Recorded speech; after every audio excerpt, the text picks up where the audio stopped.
మీ దృష్టిలో ఒక విషయాన్ని పెట్టాలనిపించింది. ఎందుకంటే సమాజంలో ఎవరు పట్టించుకొని బాధలకు గురై రోగాల బారిన పడి తమ చుట్టూ ఉన్న మనుషులందరూ రోగాలు లేకుండా ఉండాలని, సంతోషంగా ఉండాలని కోరుకునే మనుషుల గురించి మీ దృష్టిలో కొన్ని విషయాలు ప్రస్తావిస్తారు. వారే ఆశా వర్కర్లు. ప్రతి గ్రామంలో ఉంటారు. 1000 మందికి ఒకరు చొప్పున ఉంటారు. 2000 మందికి ఒకరు చొప్పున ఉంటారు. గ్రామం అయితే 1000 మందికి ఒక ఆశా వర్కర్, పట్టణ ప్రాంతాల్లో అయితే 2000 మందికి ఒక ఆశా వర్కర్. ఈ ASHA worker ASHA ASHA accredited social health activist. మనందరికీ తెలుసు, ఆశా వర్కర్ గ్రామాల్లో తిరుగుతూ ఉంటుంది. తెల్ల చీర కట్టుకొని, ఆ తెల్ల చీరకి బ్లూ అంచు ఉంటుంది. వాడిని చూడగానే మనకు అర్థమైపోతుంది వేషధారణ.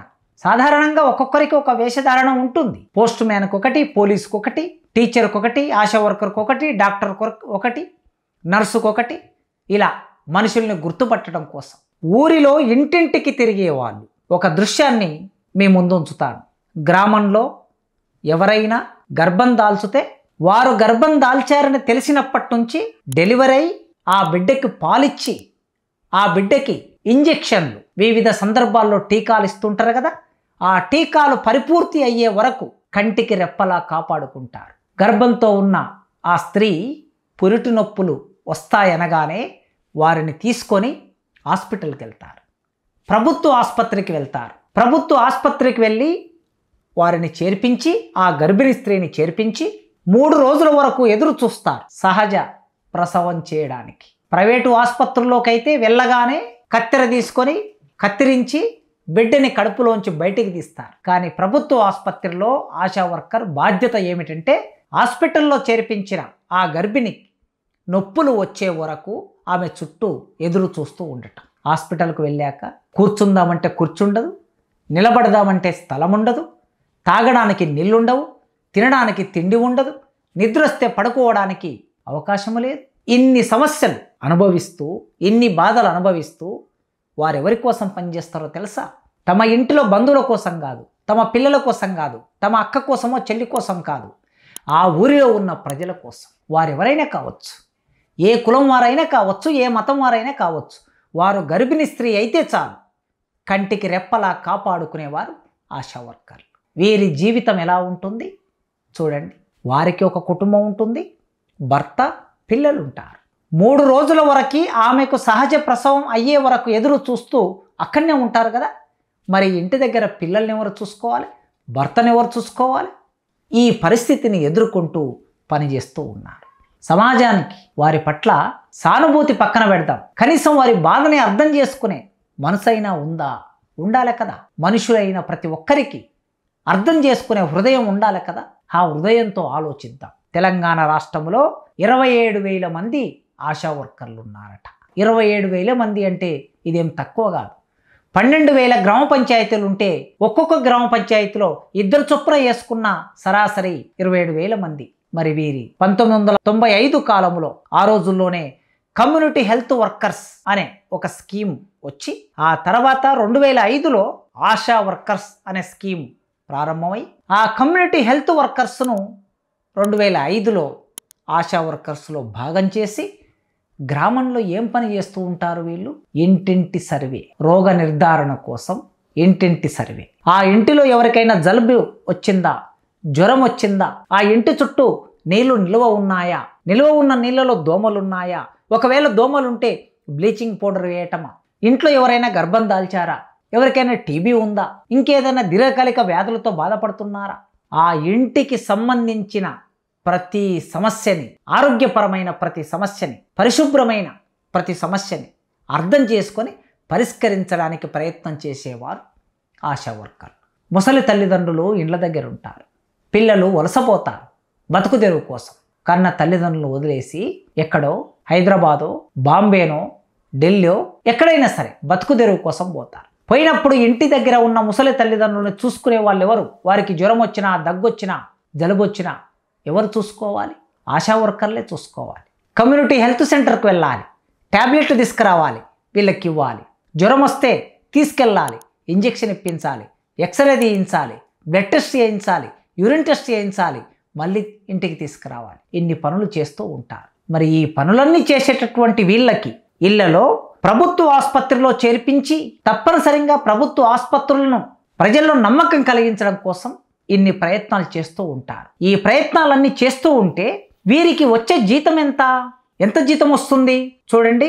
నాకు ఒక ఆశా వర్కర్, ఆదిలాబాద్ జిల్లాకు సంబంధించినటువంటి నాగమణి అనే ఆశా వర్కర్ కొంత సమాచారాన్ని పంపించింది. జీతం ఎంత వస్తుందమ్మా మీకు అని అడిగితే జీతము లేదు, నిర్దిష్టమైన జీతము లేదు. వారి డిమాండ్ అదే.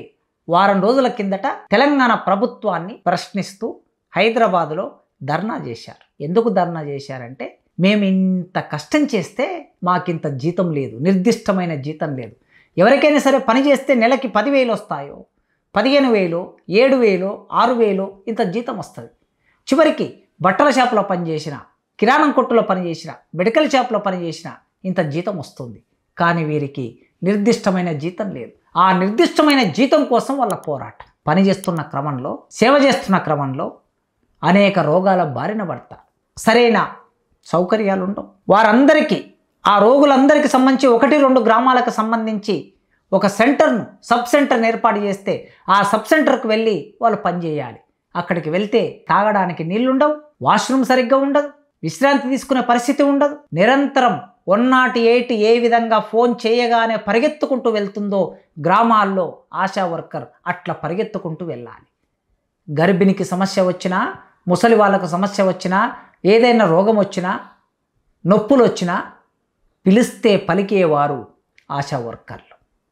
మొన్న మనం చూసాం, కరోనా సమయంలో బిడ్డలు కూడా కరోనా బారిన పడిన వారి దగ్గరికి వెళ్ళకపోతే ధైర్యం చేసి, సాహసం చేసి ఆశా వర్కర్లు వాళ్ళ దగ్గరికి వెళ్ళి వారికి సేవలు చేసి కొద్దిమంది అట్లా చనిపోయిన వాళ్ళు ఉన్నారు.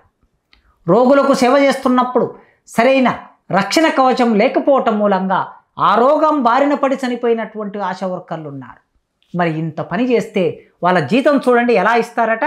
ఒక గర్భిణి గ్రామంలో గుర్తిస్తే 600 రూపాయలు, ఆమెను ఫస్ట్ చెకప్ కోసం తీసుకెళ్తే 600 రూపాయలు, 3-4 చెకప్లకు తీసుకెళ్తే మరో 600 రూపాయలు, డెలివరీ చేయిస్తే 600 రూపాయలు. అదేవిధంగా బిడ్డ పుట్టిన తర్వాత ఆ బిడ్డకి పాలు తాగిస్తే 300 రూపాయలు, వ్యాక్సిన్ చేయిస్తే 400 రూపాయలు. ఇట్లా మొదలుపెట్టి వారు ఏ పని చేస్తే ఆ పనికి తగినట్లు వేతనాన్ని ఇక్కడ రూపొందించారు.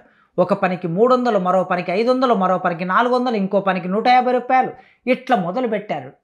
చివరికి టీకాలు ఇచ్చే సందర్భంలో కూడా ఇంత. ఒకసారి ఆలోచించండి, ఒకవేళ ఆ నెలలో, ఉదాహరణకి ఇది సెప్టెంబర్ నెల, ఈ సెప్టెంబర్ నెలలో ఆ ఊరిలో ఒక గర్భవతిని గుర్తిస్తేనే 600 వస్తాయి. మరి గర్భవతి లేకపోతే, ప్రెగ్నెంట్ ఉమెన్ దొరకకపోతే 600 రావు. వారిని హాస్పిటల్కి తీసుకెళ్తేనే 600 వస్తాయి. తీసుకెళ్ళకపోతే, ఒకవేళ వారు ప్రైవేట్ హాస్పిటల్కి వెళ్తే 600 రావు. ఫీడింగ్ తల్లిపాలను బిడ్డకు పట్టిస్తే 300 రూపాయలు. ఒకవేళ పట్టించకపోతే అవి రావు. అంటే వారు చేసే శ్రమని బట్టి వేతనం కాకుండా ఇతరులకు సంబంధించిన వారి అవసరాలను, సౌకర్యాలని పట్టి వేతనం ఇవ్వటం అనేది ఎంత అన్యాయం చూడండి.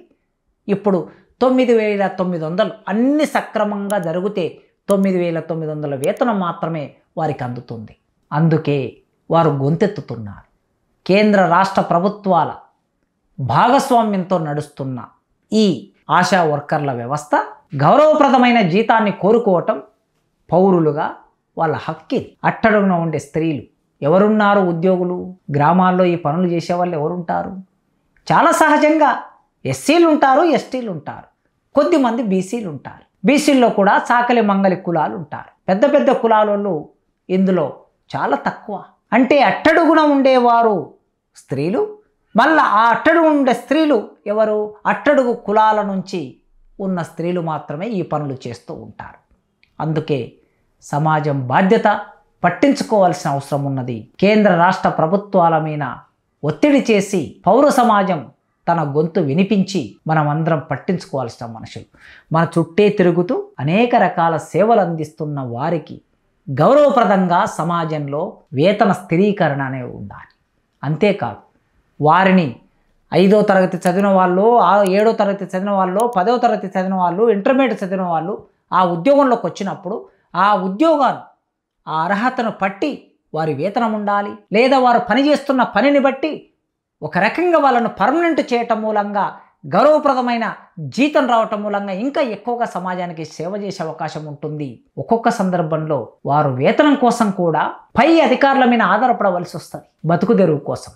కొన్నిసార్లు ఆ ఊరిలో వారికి కేటాయించిన పనులు ఏవైనా జరగకపోతే ఆ ఇచ్చే 9,900లో కోత ఉంటుంది కనుక ఆ కోత ఉండకుండా ఉండాలంటే ఆ అధికారులు చెప్పిన పనుల్లా చేయవలసిన పరిస్థితిలోకి వాళ్ళు నెట్టబడుతున్నారు, అనివార్యతలోకి నెట్టబడుతున్నారు. కనుక ఈ స్త్రీలు ఒంటరి వాళ్ళు కాదు, ఈ స్త్రీలు పేదవాళ్ళు కావచ్చు, కానీ సమాజాన్ని కంటికి రెప్పలా కాపాడుతున్న వాళ్ళు కనుక వారికి గౌరవప్రదమైన జీతాన్ని జీవితాన్ని ఇవ్వడం కోసం మనం అందరం ఆలోచిద్దాం.